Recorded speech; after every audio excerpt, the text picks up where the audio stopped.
J'espère que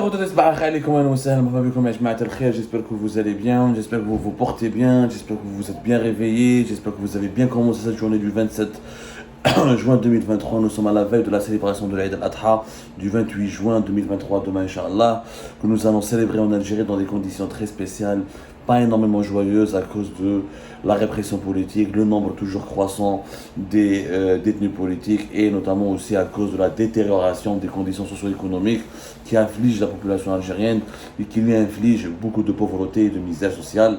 On aura l'occasion d'en reparler de tout cela d'ici demain pour essayer un petit peu d'éclaircir les conditions, les circonstances un petit peu exceptionnelles dans lesquelles nous allons célébrer l'Aïd al-Adha de 2023. Ça aide quand même, mais malgré cela, même si les Algériennes et les Algériennes et les Algériens ont toujours été des philosophes, des personnes sages et lucides qui essayent toujours de surmonter leurs douleurs et leurs souffrances pour profiter de la vie, ça commence quand même à être compliqué. On aimerait bien que notre pays puisse avoir droit à un peu de bonheur et de sérénité en essayant d'avoir un développement local plus ou moins harmonieux. Bladna a tous les atouts, malheureusement, nos dirigeants n'arrivent pas à exploiter ces atouts pour aller vers le progrès social, le progrès économique notamment.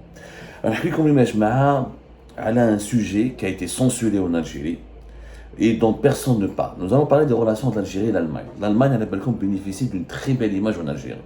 Très peu d'Algériens et d'Algériens, très peu d'Algériennes et d'Algériens n'aiment pas l'Allemagne. La majorité des Algériennes et des Algériens ont une très bonne opinion d'Allemagne. Ils aiment l'Allemagne, ils rêvent d'aller en Allemagne.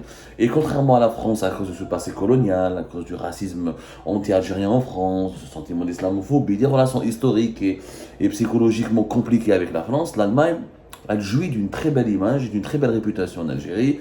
C'est un pays qui est considéré qu'il n'a pas colonisé réellement un pays, le monde arabe et le monde musulman. Un pays qui est considéré, à tort ou à raison, mais beaucoup plus à raison, comme un pays beaucoup plus conciliant avec les musulmans et les arabes et les maghrébins que la France.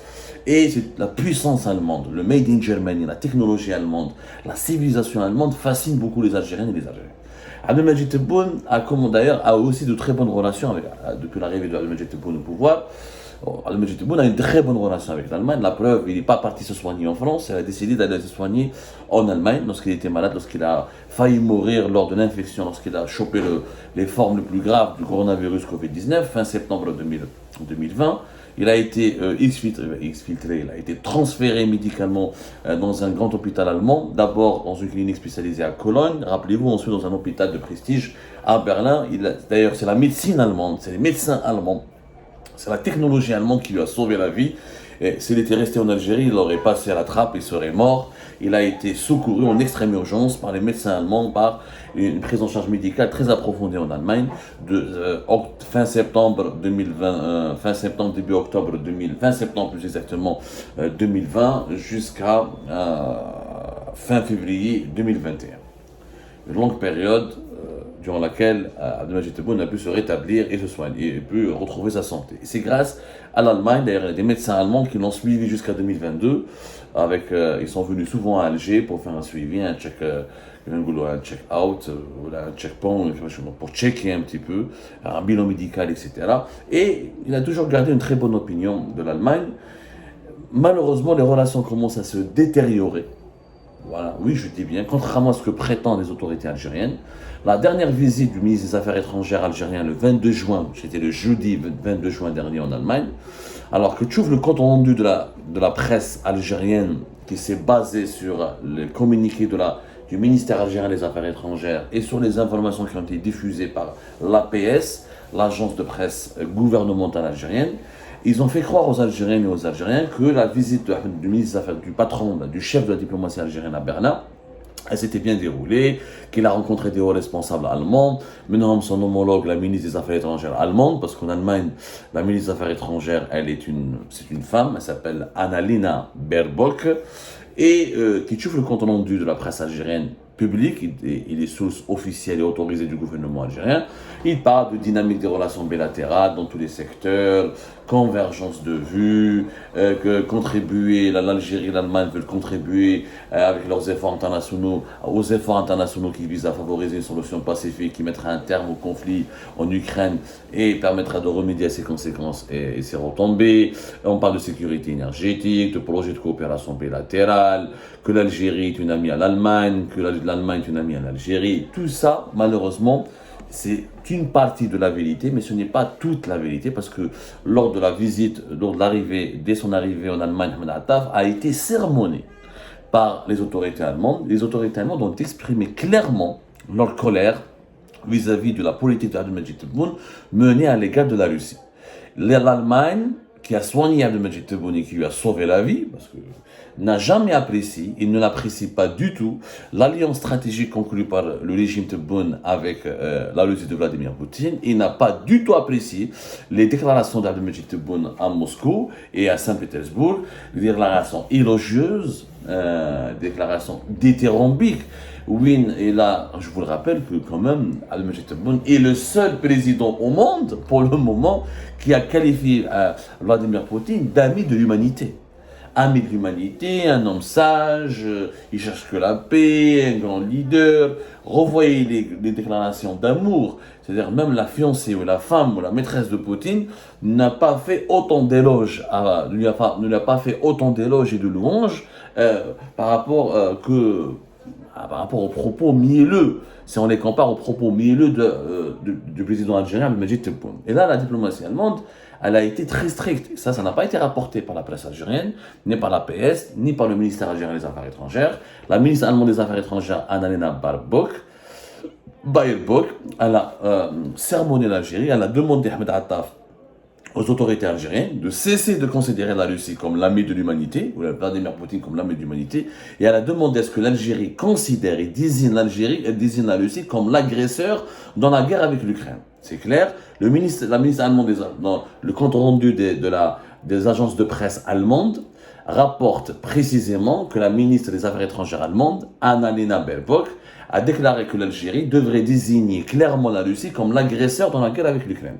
La Russie doit être appelée l'agresseur par son nom, a déclaré Baerbock à Berlin le 22 juin, à l'issue d'une rencontre avec son ministre des Affaires étrangères algérien, Ahmed Attaf, dont la visite dans la capitale allemande fait suite à un voyage à Moscou du président Abdelmajid Tebboune. Donc, clairement, il confirme, les agences de presse allemandes, les médias allemands, et le gouvernement allemand confirment nos informations à l'État que Abdelmajid Tebboune a dépêché son chef de la diplomatie à Berlin et à Rome pour rassurer les Occidentaux, pour interagir avec eux et pour leur dialoguer avec eux, pour essayer de limiter les dégâts de ces bêtises en Russie, pour leur dire ne vous inquiétez pas, je ne suis pas le pion de la Russie, je me suis laissé aller peut-être à des déclarations très favorables à Poutine, mais je reste neutre et nous accordons beaucoup d'importance à nos amis occidentaux et nous voulons rester l'ami de l'Occident, etc. Ah ben, l'Allemagne n'est pas du tout convaincue, n'est pas du tout très convaincue. La chef de la diplomatie allemande, elle a déclaré que l'Algérie et l'Allemagne étaient très éloignées sur la question de la guerre en Ukraine, ajoutant que l'Allemagne a vécu de près comment la Russie a attaqué son voisin européen du jour au lendemain sans raison. Donc la chef de la diplomatie allemande, elle a sermonné, pratiquement, elle a tiré les oreilles, كما نقولوا حنا بالفرنسي, بهدلت بأحمد عطاف. كيفاش انت تروح لمoscou, ton président il dit qu'il est l'ami de l'humanité.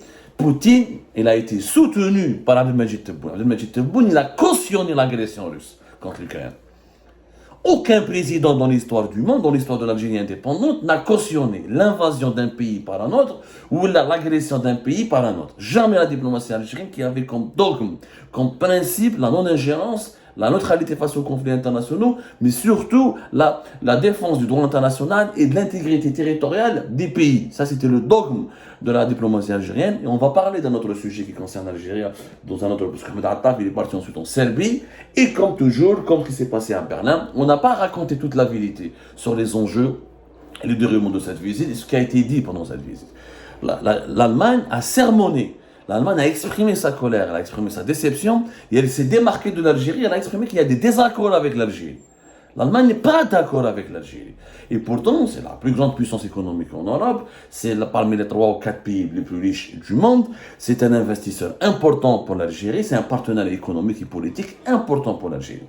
باش نتفاهموا مليح والالمان دي قال كيفاش تروح انت البلاد كذا مريض هذا تبون على بالكم سكي لا في تبون اكستريمون غراف il va nous porter gravement préjudice il part à Moscou تحب بوتين من حقك بصح tu vas jusqu'à Moscou Saint-Pétersbourg pour traiter Poutine de l'ami du monde entier l'ami de l'humanité quelqu'un de bon de gentil de sympa et tu signes avec lui une alliance militaire après tu demandes aux occidentaux non je veux rester toujours vos amis je veux toujours rester votre ami je veux toujours avoir de bons rapports avec vous tu as choisi ton camp. Et l'Algérie a choisi le camp de la Russie, tu es devenu un belligérant. Et où je m'en belligérant tu es d'accord avec l'agression russe, tu considères que le leader russe est un ami de l'humanité, tu signes avec lui une alliance militaire et tu veux lui acheter des armes, et donc tu es partie prenante du conflit. Tu es plus impliqué dans le conflit que la Chine ou la